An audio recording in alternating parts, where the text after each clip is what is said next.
Monsieur le Président, j'établis d'abord que ce n'est pas moi qui vais chercher les gens pour les induire en erreur.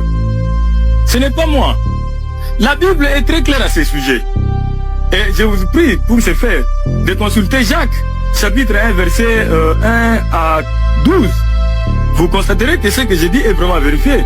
Si votre délicatesse peut permettre que je prenne la Bible pour que je vous en fasse lecture. Prévenez Satan le diable, Monsieur le Président. Le juge assesseur fera la lecture à votre intention. Merci, Monsieur le Président. Prenez la Bible. Épître de Jacques, chapitre 1, verset 14 à 15. Je cite.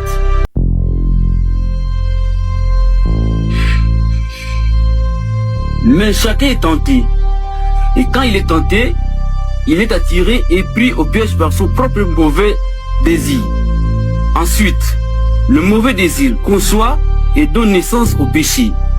Et quand le péché est pleinement développé, il donne naissance à la mort. Fin de citation. Merci, monsieur. J'espère, monsieur, de l'assistance que nous avons tous suivi. La Bible dit avec netteté que mais chacun est tenté, non pas par le diable, mais par son propre mauvais désir. Pour son propre mauvais désir, quand il a conçu, enfante le péché. Et le péché parvenu à son terme produit la mort. Voyez-vous que jusque-là, je ne suis pas engagé. Dieu dit, voici, je mets devant toi les biens et les mal. Mais toi, choisis les biens afin que tu vives. C'est dans Isaïe, Dieu dit ça. Voici, je mets devant toi les biens et les mal. Dieu dit, je mets, c'est Dieu lui-même qui met les biens et les mal devant l'homme. Il dit, mais toi, choisis les biens afin que tu vives. Mais Dieu met les mal. Les mal, c'est quoi? Les mal, c'est qui?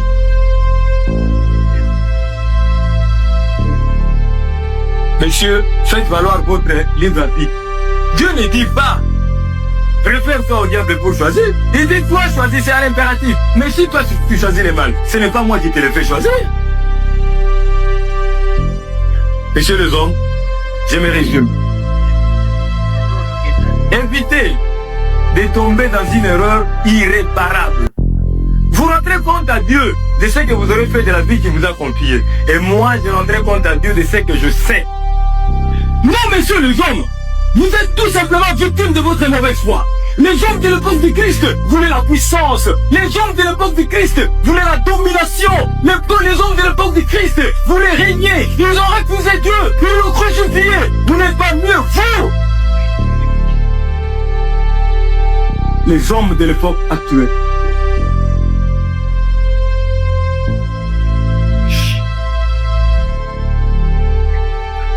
Messieurs les hommes, encore une fois, soyons sérieux.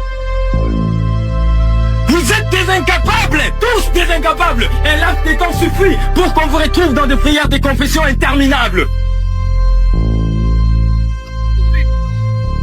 Observez, je vous prie. Les hommes qui s'efforcent de paraître justes devant Dieu. Eh bien, vous constaterez que je ne compose jamais avec ces personnes-là, bien que par moments, il m'arrive de perturber leur vie. Mais pourquoi pensez-vous que je ne compose jamais avec ces gens-là? Pourquoi? Eh bien, parce que je n'ai pas qualité. Mais pourquoi croyez-vous que je ne compose jamais avec ces gens-là? Eh bien, parce que tout simplement, cela m'est interdit. Je n'ai pas le droit, je n'ai pas le pouvoir de m'immiscer dans leur vie. Par contre, allez chez des personnes perverses, celles qui pratiquent la magie et des choses similaires. Vous constaterez que ces gens-là ont déjà eu à voir les diables et plusieurs de ces manifestations dans leur vie immédiate. Malheureusement, c'est celles des personnes perverses comme celles-là qui sont majoritaires.